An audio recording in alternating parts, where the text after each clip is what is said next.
बच्चों, आज हम ऑनलाइन क्लास भूगोल विषय की कक्षा 12वीं की हम यहाँ पर लेने जा रहे हैं। ठीक है, तो आज का हमारा विषय है विश्व जनसंख्या घनत्व व वितरण। हम सभी जानते हैं जो हमारा जो सौरमंडल है, हमारा जो सौरमंडल, इनमें 8 ग्रह हैं और कई उपग्रह हैं। इनमें से सिर्फ और सिर्फ ये हमारी जो पृथ्वी है, ये जो हमारी पृथ्वी है, यहीं पर मनुष्य निवास करते हैं। प्राणों का स्पंदन पूरे सौरमंडल में सिर्फ हमारी पृथ्वी पर ही सुनाई देते हैं। और इसी में सुना क्योंकि यहाँ पर रहते हैं मानव, यहाँ रहते हैं मानव। इसे हम जनसंख्या भी बोल सकते हैं। और भूगोल विषय का जो अध्ययन है, भूगोल विषय का जो अध्ययन है वो मानव भूगोल है। मनुष्य का जो भूगोल है उसमें जो कई उसमें जो इवेंट्स आते हैं हम उनकी पढ़ाई करते हैं। तो ये है विश्व जनसंख्या वितरण व घनत्व। तो अभी हम यदि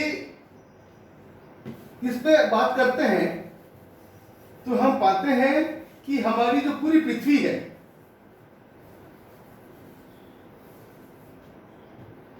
ये हमारी जो पूरी पृथ्वी है, हम जानते हैं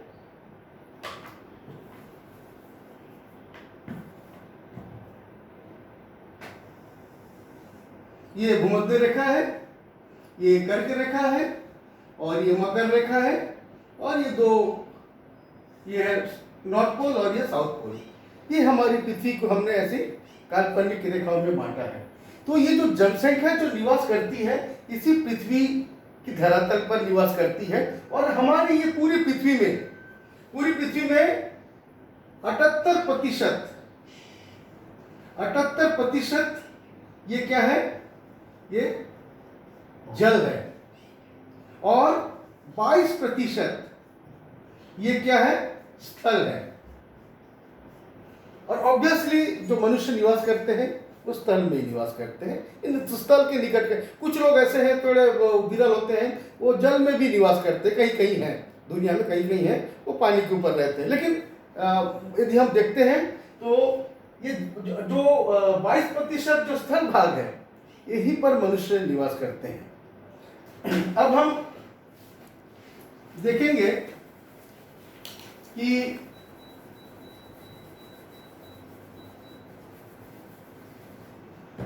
इस 22% में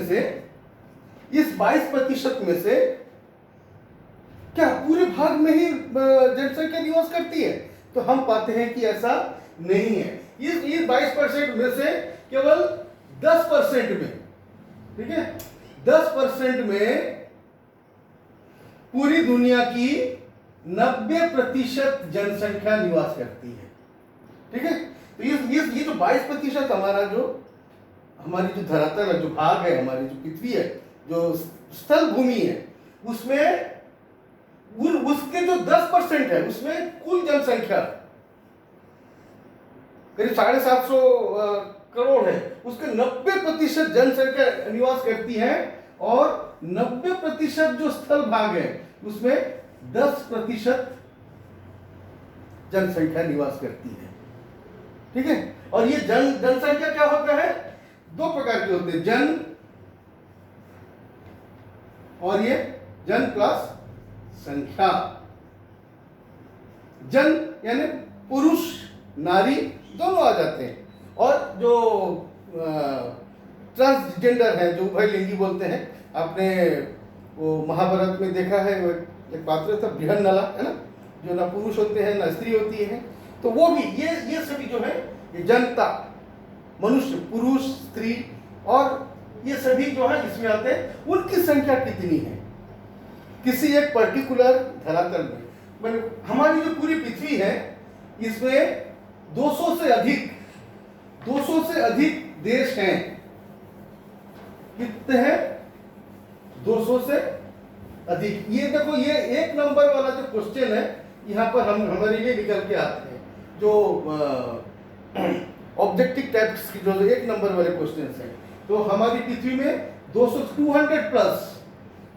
प्लस देश है, ठीक है। और जो यूएनओ यूनाइटेड नेशन ऑर्गेनाइजेशन, इसमें 152 देशों को मान्यता दी है, ठीक है। 192 जो देश हैं उनको उन्होंने, उनके साथ टाई अप है, उनके साथ वो सदस्य हैं, उनको उन्होंने मान्यता दी है। तो अब हम आते हैं कि टोटल जो जनसंख्या के हमने देखा है कि 10% भाग में 90% लोग रहते हैं और 90% लोग भाग में 10% लोग रहते हैं। तो ये हम देखते हैं कि पृथ्वी में ये ऐसा वितरण कहाँ हुआ है। तो हमने पाया है कि पृथ्वी में जो साउथ ईस्ट एशिया है, ये वाला भाग आता है साउथ ईस्ट एशिया में, ये वाला जो भाग है, ये वाला जो भाग आता है, ये तो साउथ ईस्ट एशिया में, इसमें हमारे क्या क्या देश आते हैं देख लो। चीन, फिर आता है भारत, फिर आता है पाकिस्तान, फिर आता है बांग्लादेश,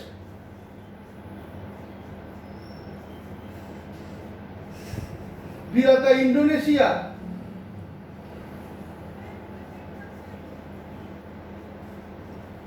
फिर आता है जापान।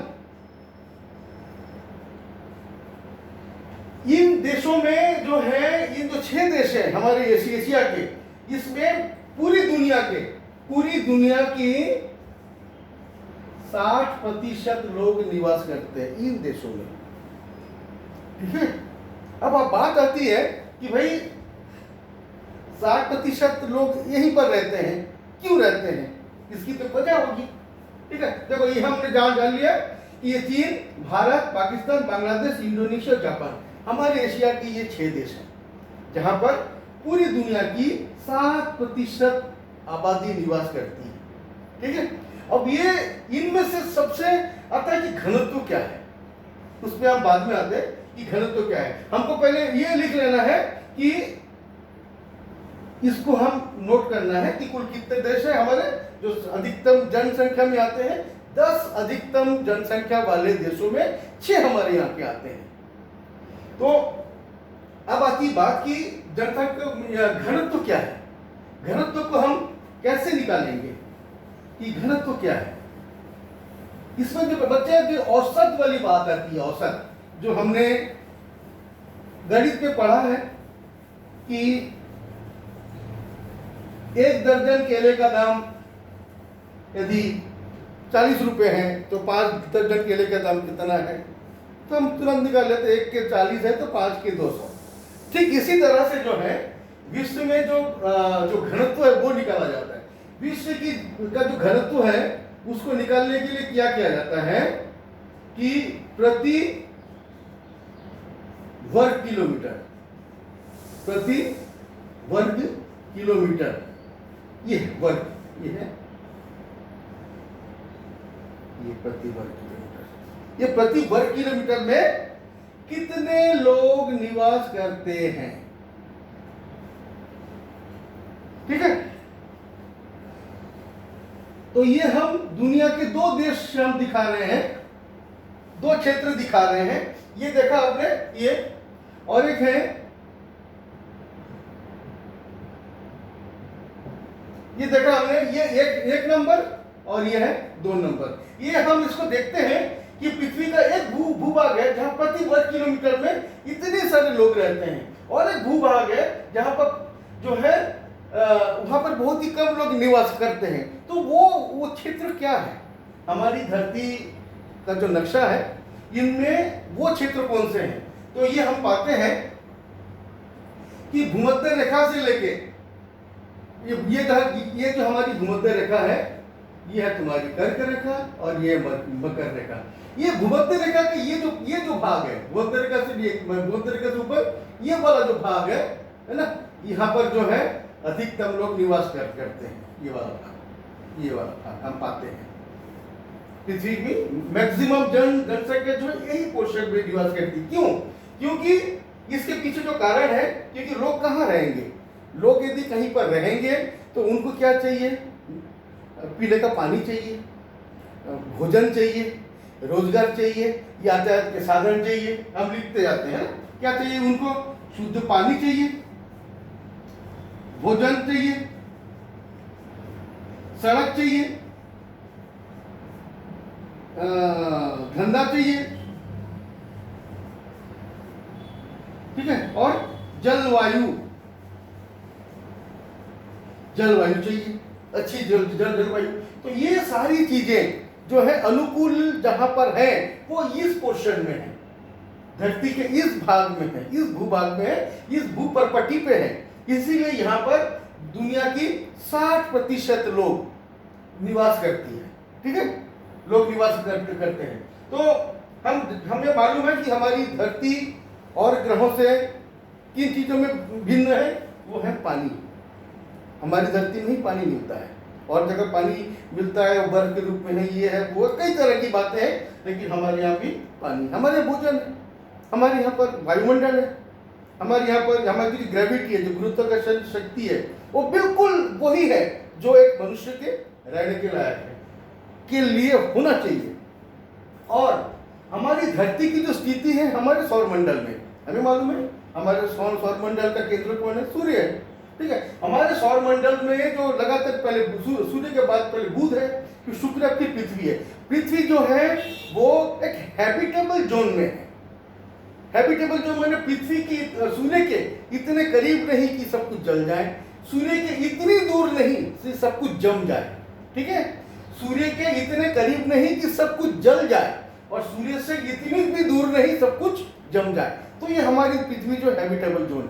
तो इस हैबिटेबल जोन में भी मोस्ट हैबिटेबल जो जोन है वो ये कर्क रेखा, ये जो साउथ ईस्ट एशिया की ये जो पट्टी है, यहीं पर हमारी दुनिया के 60% लोग निवास करते हैं, ठीक है। अब हम आते हैं कि अभी जो जनसंख्या का जो घनत्व है उस पर हम बात कर रहे हैं कि प्रति वर्ग किलोमीटर में कितने लोग निवास करते हैं, उसके मुताबिक ये। तो इसके लिए क्या होता है, इसका एक सूत्र है, घनत्व का एक सूत्र है, वो क्या है, कुल जनसंख्या बटे कुल क्षेत्रफल, ठीक है, कुल जनसंख्या बटे कुल क्षेत्रफल। हमारा जो भारत का जो क्षेत्रफल है वो 32,172,240 ये वर्ग किलोमीटर है, 32,87,240 है वर्ग किमी, 32,87,240 वर्ग किलोमीटर है, ठीक है। और यहाँ पर अभी